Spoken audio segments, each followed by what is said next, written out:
Hi everyone. So ಮೊನ್ನೆ ಹೀಗೆ ಒಂದು ಇಂಟರ್ವ್ಯೂನಲ್ಲೂ ಕೂಡ ಅಷ್ಟೇ, ಆಮೇಲೆ ಸುಮಾರು ಜನ ಮೇಡಮ್ ಯೂಟ್ಯೂಬ್ ಚಾನಲ್ನ ಶುರು ಮಾಡಿದ್ರಿ, ಬಟ್ ಎಲ್ಲೋ ಒಂದು ಕಡೆ ಅದನ್ನು ಮತ್ತೆ ನಿಲ್ಲಿಸ್ಬಿಟ್ಟಿದ್ದೀರಾ ಅಂತ ಕೇಳಿದ್ರು. ಹೌದು, ಆ್ಯಕ್ಚುಲಿ ಮುಂಚೆ ನಾನು ನನ್ನ ಯೂಟ್ಯೂಬ್ ಚಾನಲ್ನ ಅಂದರೆ ಬೇರೆ ಒಂದು ಟೀಮ್ಗೆ ಕಂಪ್ಲೀಟಾಗಿ ಹ್ಯಾಂಡಲ್ ಮಾಡೋಕ್ಕೆ ಕೊಟ್ಟಿದ್ದೆ.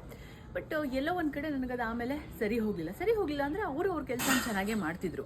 ಬಟ್ ಸ್ಪೆಷಲಿ ಕ್ರಿಯೇಟಿವ್ ವರ್ಕಲ್ಲೆಲ್ಲ ಏನು ಗೊತ್ತಾ, ನಾವು ಆ ಕೆಲಸನ ಕಂಪ್ಲೀಟಾಗಿ ಏನೇನು ಪ್ರೊಸೆಸ್ ಇರುತ್ತೆ ನಾವು ನೋಡಬೇಕು, ಕೂತ್ಕೋಬೇಕು, ಪ್ರತಿಯೊಂದನ್ನು ನಾವು ಅರ್ಥ ಮಾಡ್ಕೋಬೇಕು. ಆಗಲೇ ನಮಗೆ ಬೇಕಾಗಿರುತ್ತೆ ಔಟ್ಪುಟ್ ಬರೋದು.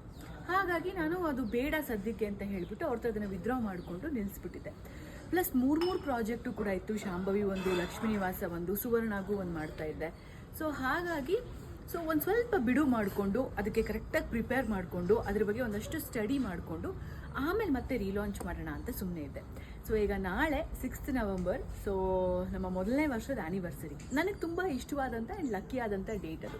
ಹಾಗಾಗಿ ನಾಳೆಯಿಂದ ಮತ್ತೆ ನನ್ನ ಯೂಟ್ಯೂಬಲ್ಲಿ ಪೋಸ್ಟ್ ಮಾಡೋದನ್ನು ಶುರು ಮಾಡ್ಕೊಳ್ಳೋಣ ಅಂತ ಅಂದ್ಕೊಳ್ತಾ ಇದ್ದೀನಿ.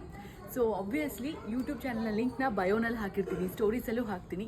ಸೊ ನೀವೆಲ್ಲರೂ ಕೂಡ ನನ್ನ ಇನ್ಸ್ಟಾಗ್ರಾಮ್ ಪೇಜ್ಗೆ ಅಥವಾ ನಮ್ಮ ಎಲ್ಲ ಈ ರೀಲ್ಸ್ಗಳಿಗೆ ಯಾವ ರೀತಿ ಪ್ರೀತಿ ಪ್ರೋತ್ಸಾಹ ತೋರಿಸ್ತೀರಾ, ಇದೇ ರೀತಿ ನನ್ನ ಯೂಟ್ಯೂಬ್ ಚಾನಲ್ಗೂ ಕೂಡ ತೋರಿಸ್ಬೇಕು ಅಂತ ಈ ಮೂಲಕ ಕೇಳ್ಕೊತಾ ಇದ್ದೀನಿ. Thank you.